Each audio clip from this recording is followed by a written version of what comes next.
Hello everyone. In this video, we are talking about top 10 not-for-profit ERP systems in 2025. So let's dive right in. Growing a business requires a holistic approach that extends beyond sales and marketing. This approach needs alignment among people, processes, and technologies. So if you're a business owner, operations, or finance leader looking to learn growth strategies from your peers and competitors, you're tuned into the right podcast. Welcome to the WBS Podcast, where scalable growth using business systems is our number one priority. Now, here is your host, Sam Gupta. My name is Sam Gupta. I am principal at Elevate IQ. Elevate IQ is the independent, vendor-agnostic technology advisory firm. We help our clients with system selection, change management, digital transformation strategy. On that note, let's go back to today's topic, which is top 10 not-for-profit ERP systems in 2025. When you look at the not-for-profit space, it's very unique in general from the ERP perspective. It has very different accounting standards, and that does require the pre-baked functionality as part of the ERP system.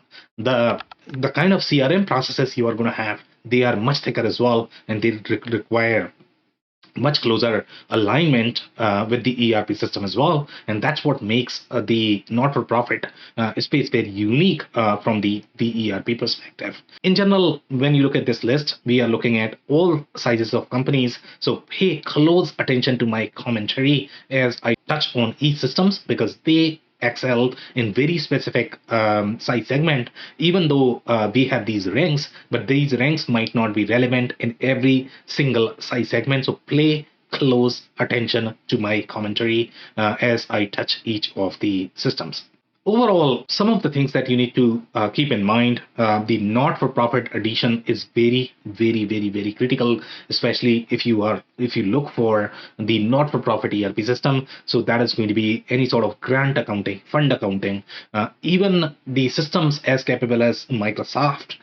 They might have project accounting, and they might claim that you can translate that into not-for-profit accounting use cases, but that is very hard in general. Replicating that, you are going to take a lot more workarounds, and you would not get the benefit that you look for from your ERP system. So that's where having that as part of your ERP system is very important. Now, the other things that you need to keep in mind is the data center piece, where the data is located. In general, with not-for-profit systems, you are going to have constraints, and that is generally posed by your funders and donors, that your data must reside in a specific country or jurisdiction. If you have those constraints, then you need to make sure that the ERP system that you are exploring is going to have data center in those geographies. Now, the other things that you need to keep in mind, overall, there are many different scenarios, such as volunteer management, membership, the way your donors are going to be structured, the way the whole move management functionality that is going to be structured. Even though move management functionality is probably going to reside inside CRM, but that might have implication inside your ERP as well, because these transactions are going to touch the ERP layers as well. Then a lot of not-for-profit are going to have things such as your emergency management. They might have a little bit of real estate, property management piece. So you need to have all of those layers as part of your ERP system. Some of the systems that you're going to find in this space, they are going to have the complete suite-centric functionality. For example, the way your procurement is going to be in not-for-profit is going to be very different. Things such as some not-for-profit organizations operate the way your public sector organizations are going to operate. So the member experience, the citizen experience matters in these cases as well. So those are some of the factors that we will be touching as I touch each of these systems, and that you need to pay attention to as you are evaluating these ERP systems. The criteria that we have used to compile this list is product share, acquisition strategy focused on not-for-profit ERP, product roadmap, community, ecosystem, win rate, technology strategy, and investors. So these are some of the factors that we consider, and we are tracking these systems on a daily basis and publish these lists and rankings every year. So now let's look at the list.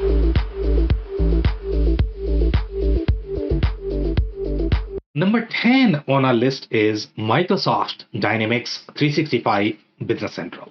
And for the most part, when you look at the Business Central system or their legacy system, for example, GP, it is generally very well adopted among not-for-profits. But for the most part, when you look at the underlying layers of Microsoft Dynamics, it may not have the whole not-for-profit addition, which is going to be critical for most not-for-profit. And for that, you are probably going to rely on add-on. In general, the Microsoft system is very good, as at least from the customizability perspective, and that is going to be a fundamental requirement for most not-for-profit, because the kind of workflows that you are going to have, they are very ad hoc, very fluid. Each of the not-for-profit system that you have, they have very unique personality, very unique business model, and because of that, you do require very customizable system, and that's where Microsoft Dynamics 365 Business Central shines.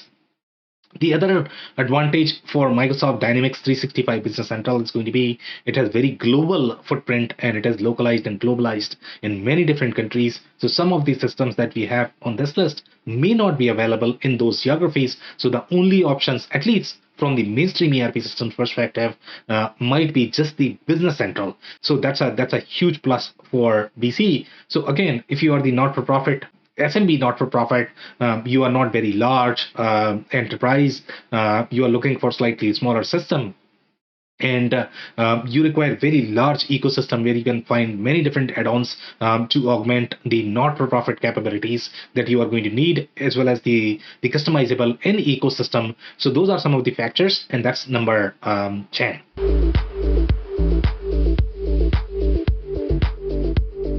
Number 9 on our list is Workday. And Workday started as more of the enterprise HCM system.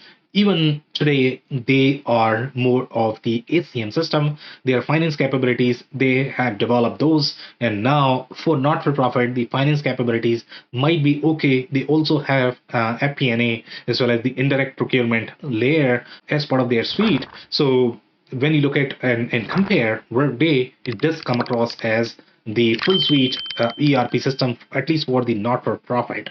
But again, they are not going to be as strong with their finance functionality. It's not as proven, as installed as the ERP system. They are known for their ACM capabilities. That's where companies generally use them, and for the most part you are going to find them in very large enterprise centric companies. The product is very thick overall from the functionality perspective, so it does require very expensive implementation, long implementation, so it might not be as relevant for the mid-market companies. But if you are going to be a large not-for-profit, very enterprise not-for-profit, for those Workday is a great not-for-profit ERP system, and that's number 9.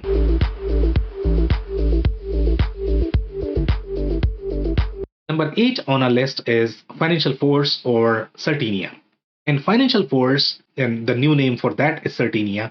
If you're not familiar with the system, they are part of Salesforce ecosystem. They are leading ERP system for service-centric companies in the Salesforce ecosystem. So if you love that Salesforce experience, Salesforce platform, and you're looking for very similar experience even for your finance and PSA function, then Financial Force could be a great fit.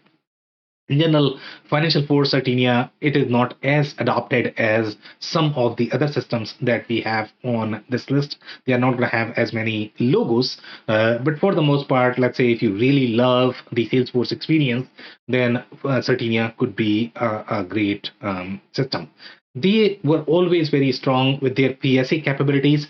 So that is going to be professional services automation. For the most part, it is known for the consulting companies where you are going to have resources that require scheduling at the resource level, the skill set level, and the capabilities that you require for the PSA function is going to be very different as well. They are very strong. Even systems such as your Workday are going to have PSA support, but their PSA was always very strong because it was very well used among consulting companies. So if you're not for profit, it's going to have very similar model as the consulting companies. Sometimes they do that. Some not-for-profit, they consult for other not-for-profit. So, for those capabilities, Financial Force may be a great system, and that's number 8.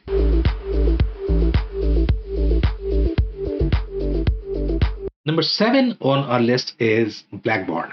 And Blackboard is very well adopted among SMB, not for profit. They are going to have the micro vertical functionality for many not for profit. The challenge with Blackboard right now is that they are a very legacy vendor, and even though they are going to have some cloud capabilities, but the cloud capabilities are not as mature as what they used to have in the on-prem world. So their majority of the install base is still very on-prem, so that is going to be a constant. But overall, you are going to find very deep micro vertical functionality with Blackboard that you might not find with other systems on this list, and that's number 7. Number 6 on our list is SAP S/4HANA. And SAP S/4HANA is ideal for very large global enterprise companies. And SAP S/4HANA does provide that not-for-profit edition where you are going to get the not-for-profit accounting as part of SAP S/4HANA core. So that's a huge plus. And SAP S/4HANA is most likely going to have data centers in most of the geographies. So, with that, you are probably going to have that benefit as well. Now, with SAP S/4HANA, the real challenge that you're going to run into is the whole customizability of the platform. In general, it's not as customizable as, for example, let's say if you compare this with Microsoft, the way the model is designed, it's very restrictive, from the financial control perspective.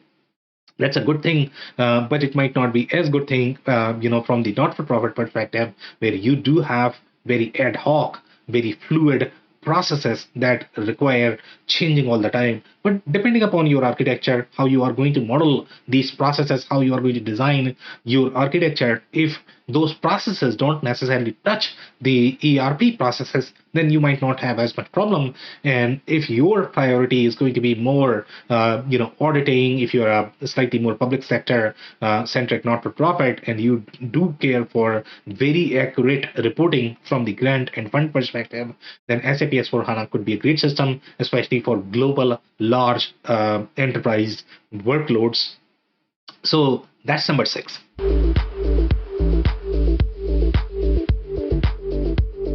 Number 5 on our list is Oracle Cloud ERP. And Oracle Cloud ERP has very similar target market as SAP S/4HANA, again for very large enterprise companies. For mid-market, the licensing, the implementation might be too expensive, and it might not be as great fit, just because the kind of layers that you are going to have from the enterprise perspective, they might not be as relevant for the mid-market, not for profit, for the smaller, not for profit. The real difference between Oracle Cloud ERP and SAP S/4HANA, Oracle Cloud ERP is slightly more customizable than your SAP S/4HANA. Again, SAP S/4HANA has far more intertwined financial control layers, depending upon what you care for. But for the not-for-profit, the customizability is going to be a very important factor. And that's why you are going to find Oracle Cloud ERP adopted with a lot more not-for-profit companies, very large not-for-profit companies. And it is going to have some of the last mile functionality as well related to Oracle Cloud ERP. So that's number 5.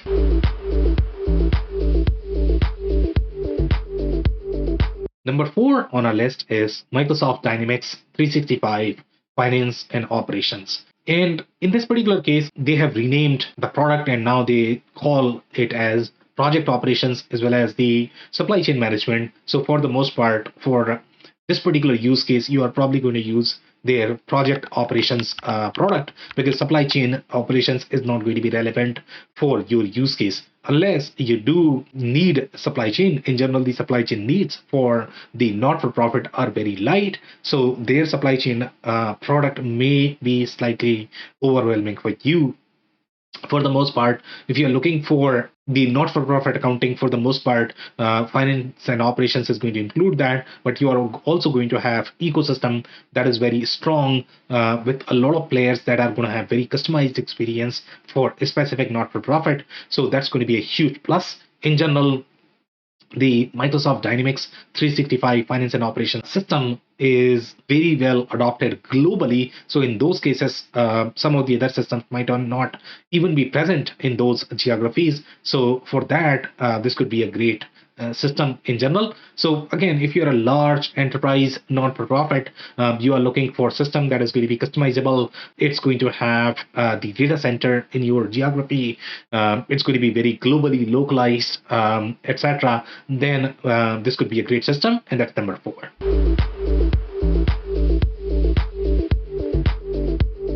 Number 3 on our list is NetSuite. And NetSuite is very well adopted among SMB not-for-profits. For the most part, NetSuite does have the not-for-profit edition, so you are going to get all of those scenarios pre-baked as part of your as part of the product, which is going to be your fund accounting, grant accounting. Some of these things may not be included with a lot of mainstream products, including the ones from Microsoft, etc. So NetSuite is very well adopted among those global SMBs. If you care for that global consolidation, global synergies across different entities, then NetSuite could be a great product. The major issue that we have with NetSuite is their pricing. It's one of the most expensive product. Even though they are going to offer a very introductory version, that is not going to have as much of a price shock. But for the most part, NetSuite is a very expensive product in general. But if you're looking for not-for-profit system, ERP system for SMBs, then this could be a great fit, and that's number 3.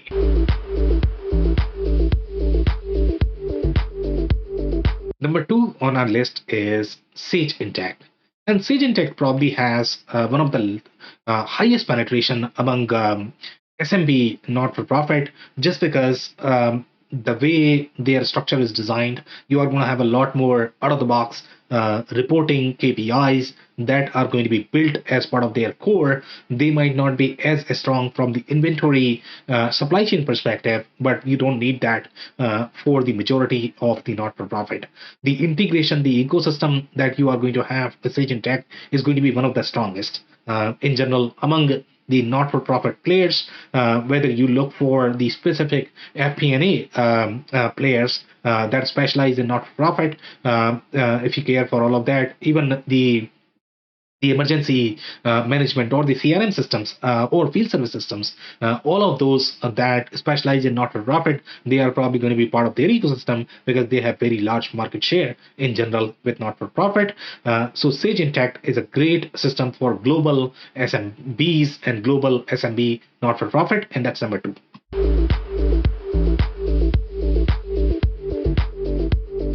Number 1 on our list is Unit 4. And Unit 4 would be the right fit for very large not-for-profit that care for that suite-centric capability that is going to be part of the same package. Unit 4 provides the complete system for not-for-profit, whether you care for ERP, FP&A, indirect procurement, or anything and everything that you are going to need from the ERP perspective that is included as part of Unit 4 suite. The experience that you're going to get is probably going to be very similar to Workday, but Workday is lighter in its operational capabilities, or maybe the right comparison would be Blackboard. Blackboard does provide very deep operational capabilities for specific not-for-profit, and that's what you are going to get with Unit 4 as well.